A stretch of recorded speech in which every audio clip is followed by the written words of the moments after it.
ఈరోజు రామకృష్ణ పరమహంస తన భార్య అయినటువంటి శారదాదేవి మధ్య జరిగిన ఒక చక్కటి సంభాషణ, ఆధ్యాత్మిక సంభాషణ గురించి చెప్పుకుందాం.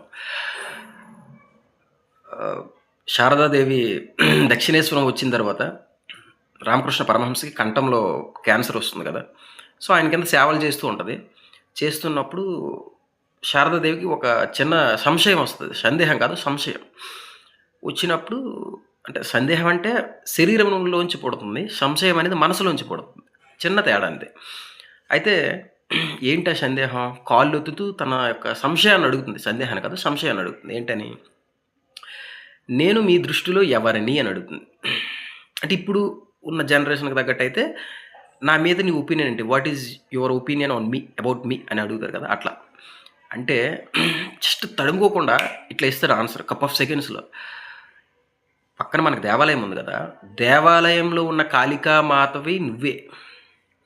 నాకు జన్మనిచ్చిన తల్లివి నువ్వే అంటాడు. ఏంది? దాదాపు ఇద్దరి మధ్యన 25 సంవత్సరాలు ఏజ్ డిఫరెన్స్ ఉంది.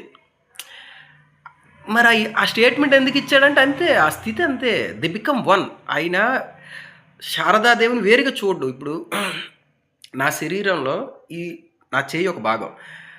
My this hand is one of the part in my body.